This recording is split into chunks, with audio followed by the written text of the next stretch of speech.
Assalamualaikum warahmatullahi wabarakatuh. Baiklah, hari ini kita masih membahas materi pengantar mengenai metabolisme. Dan kita lanjutkan dengan mengenal lebih jauh salah satu zat yang membantu dalam proses metabolisme yang disebut dengan enzim. Nah, enzim terdiri atas dua jenis. Ada apoenzim, ada holoenzim. Jika enzim hanya tersusun atas protein, maka namanya adalah apoenzim. Sedangkan kalau enzimnya tersusun atas protein dan non-protein, maka kita sebut sebagai holoenzim. Nah, holoenzim sendiri itu dibagi menjadi dua. Ada gugus prostetik dan ada juga namanya koenzim.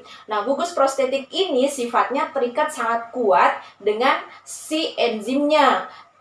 Adapun golongan-golongannya ini yang termasuk dalam kategori gugus prostetik itu misalnya kayak zat besi, mangan, atau ion-ion organik lainnya. Nah, sedangkan yang koenzim ini biasanya dia tidak terikat kuat dengan enzim, sehingga kadangkala koenzim ini bisa lepas dari enzim itu sendiri. Nah, contoh yang termasuk dalam kategori koenzim itu adalah koenzim A, NAD+, dan beberapa golongan vitamin.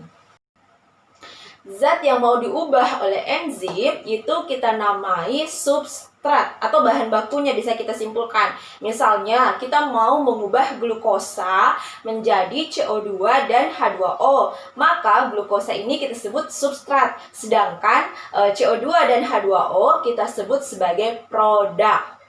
Nah, antara substrat dan enzim ini membentuk satu ikatan yang sifatnya saling melengkapi.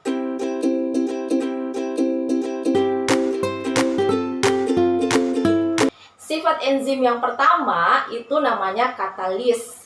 Kalau kamu pernah belajar di kimia, katalis itu pastinya adalah zat yang sifatnya mempercepat reaksi kimia. Jadi enzim ini dinamai biokatalisator. Artinya mempercepat reaksi tapi tidak ikut bereaksi. Sifat enzim yang kedua adalah spesifik. Artinya satu enzim hanya melakukan proses untuk satu jenis substrat saja, tidak boleh selingkuh. Jadi kalau misalnya enzimnya hanya dipakai untuk glukosa menjadi CO2 dan H2O, berarti dia hanya bekerja untuk reaksi tersebut. Dia tidak akan bisa mengubah glukosa menjadi zat yang lainnya. Nah, next yang ketiga, enzim ini sifatnya dipengaruhi suhu. Hal ini dikarenakan enzim ini penyusun utamanya adalah protein. Kalian kan tahu kalau protein itu kalau dia misalnya suhunya terlalu tinggi, maka dia akan mengalami namanya denaturasi atau kerusakan penyusun proteinnya, sehingga enzimnya kemudian tidak bekerja. Nah, inilah alasan kenapa kalau misalnya manusia kemudian demam tinggi, suhunya misalnya kayak mencapai di atas 40 derajat Celcius, itu akan mengalami namanya kayak kejang-kejang. Ada yang tahu kira-kira kenapa? Nah, kejang itu dikarenakan metabolisme kita tidak bekerja dengan baik, dikarenakan enzimnya ini tidak bekerja. Jadi sebenarnya metabolisme itu tetap ada, hanya saja dikarenakan enzim tidak bekerja, maka dia sangat rendah. So, ini tidak akan memenuhi kebutuhan energi kalian. Nah, kalau misalnya yang tidak terpenuhi kebutuhannya itu adalah otak, yang merupakan pemberi perintah kepada semua organ-organ tubuh kita, itu tubuh kita tidak tahu harus melakukan apa, maka tidak akan bekerjalah organ-organ kita. Makanya ada respon namanya kejang. Nah, kejang ini itu ibaratnya kayak alarm yang membangunkan otak. Hello otak, otak bangun, saya butuh perintah Anda. Kalau misalnya otaknya kembali bekerja, dikarenakan suhu mungkin sudah kembali turun, maka manusianya akan melakukan aktivitas seperti biasa lagi. Tapi jika tidak, kira-kira apa yang akan terjadi? Nah, sebaliknya, kalau misalnya suhu itu terlalu dingin, sama enzim juga reaksinya akan dihambat. Efeknya pun hampir sama. Contohnya kayak orang yang mengalami namanya hipotermia, yang berada pada wilayah ketinggian atau wilayah yang suhunya mencapai 0 ataupun minus derajat Celcius. Efeknya pun sama, orangnya akan mengalami kejang-kejang. Jadi, suhu normal untuk kita manusia itu ada di kisaran 35 sampai dengan 37 derajat Celcius. Itu adalah suhu optimum di mana enzim kita masih bekerja. Sedangkan di bawah dari itu ataupun di atas dari itu, maka enzim kita akan lambat kerjanya. Ada yang biasa mungkin dicek-cek kalau misalnya masuk. Sekarang lagi COVID kan, biasanya dicek kalau kita masuk ke swalayan atau lain sebagainya. Normalnya kita adalah 35 sampai 37. Nah, beda sama kita manusia, ada namanya bakteri termofilik. Nah, bakteri termofilik ini memang Allah sudah ciptakan berada pada kondisi suhu yang sangat tinggi. Misalnya dia hidup di lava gunung berapi. Maka suhu optimum dari bakteri termofilik ini justru mendekati 80 derajat Celcius. Next, yang berikutnya enzim dipengaruhi oleh pH. Nah, untuk pH kita ambil saja contohnya yang ada enzim-enzim yang bekerja pada saluran pencernaan kita. Nah, untuk saluran pencernaan itu ada 3 jenis pH. Yang pertama di mulut kita. Di mulut kita ini pH-nya netral. Bayangkan kalau mulut pH-nya asam ataupun basa, apa yang kita rasakan? So, Allah ciptakan di mulut kita itu pH-nya netral. Nah, karena di mulut pH-nya netral, maka enzim yang di dalam, yaitu enzim tialin atau amilase, bekerja optimum pada pH netral juga. Sedangkan kalau misalnya turun ke bawah di lambung ini ada dihasilkan namanya HCl. Kalau ada HCl itu kan asam klorida, maka sifat asam lambung kita itu pH-nya pasti asam. Itu pH asam di lambung itu sekitaran mendekati 3. Nah, maka enzim-enzim di sana juga bekerja pada pH tersebut. Nah, sedangkan kalau kita turun lagi ke usus, di usus itu ada reaksi pencampuran antara makanan yang keluar dari lambung dengan natrium karbonat atau bikarbonat yang dihasilkan dari pankreas dan juga hati atau empedu. Sehingga natrium karbonat ini sifatnya akan mempengaruhi makanan di usus yang menjadikannya menjadi basa. Jadi enzim yang bekerja di usus kita itu berada pada pH basa. Optimumnya ya, pH basa itu optimumnya kalian bisa lihat itu sekitar 12. Sifat enzim yang kelima adalah menurunkan energi aktivasi. Mungkin kalian sudah pernah mengetahui bahwa energi aktivasi adalah energi yang digunakan untuk melakukan suatu perubahan-perubahan kimia. Jadi kalian bisa lihat ini di grafiknya bahwa ada grafik yang menunjukkan penggunaan energi aktivasi dengan tanpa enzim. Nah, tanpa adanya enzim maka energi aktivasinya itu sangat tinggi. Sedangkan ketika ada enzim, maka energi aktivasinya ini menjadi turun. Jadi enzim sifatnya akan menurunkan penggunaan energi aktivasi. Nah, sifat yang berikutnya, enzim ini dapat bekerja bolak-balik.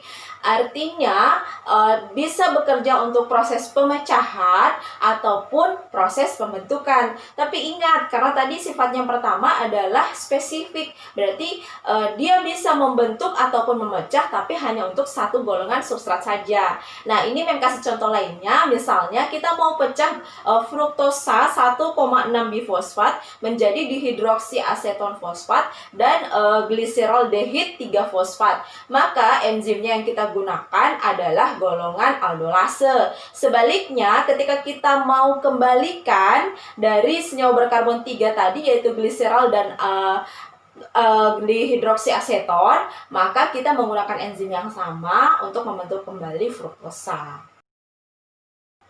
Next, yang berikutnya, enzim ini diperlukan hanya dalam jumlah sedikit. Jadi, karena kan enzim ini bersifat katalis, jadi kalau dia habis melakukan reaksi, bisa angkut lagi reaksi yang berikutnya. Seperti itu terus.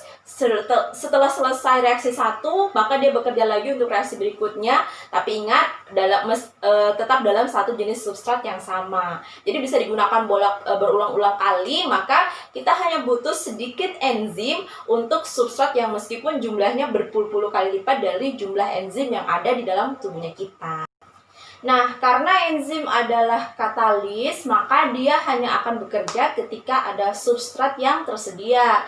Sehingga enzim ini bergantung pada jumlah substrat yang ada dan juga bergantung pada produk yang sudah dia buat. Kalau misalnya dia sudah banyak menghasilkan produk, maka otomatis kita punya mekanisme. Jadi dalam tubuh kita ini punya mekanisme pengendalian yang akan mengendalikan kalau misalnya jumlah yang kita butuhkan itu sudah terpenuhi, maka enzimnya nanti diberhentikan dulu dengan memberikan suatu penghambatnya yang disebut sebagai inhibitor. Jadi kalau jumlah hasilnya sudah banyak, maka dia akan dikasih penghambat atau inhibitor. Sedangkan kalau misalnya jumlah substrat tersedia dalam jumlah banyak, maka enzim akan diaktifkan kembali menggunakan namanya aktivator. Jadi sifat yang terakhir ini, enzim dipengaruhi oleh 4 faktor, yaitu produk, substrat, aktivator, dan inhibitor.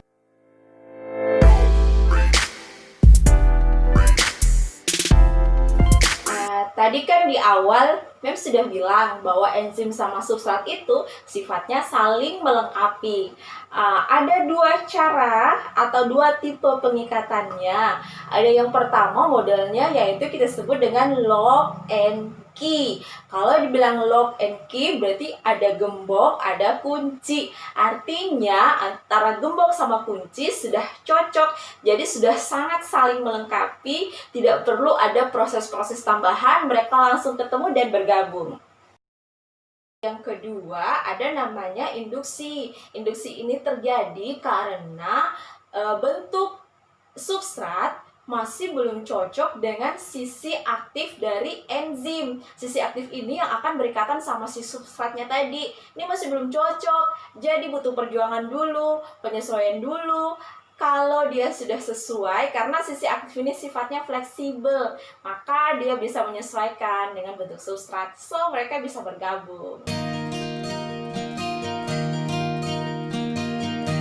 Nah, terakhir ada namanya inhibitor. Tadi memang sudah sempat singgung sih apa itu inhibitor. Jadi inhibitor ini menghambat ikatan orang tiga. Tapi inhibitor ini baik. Inhibitor ini berfungsi untuk kontrol tadi dalam tubuhnya kita ya.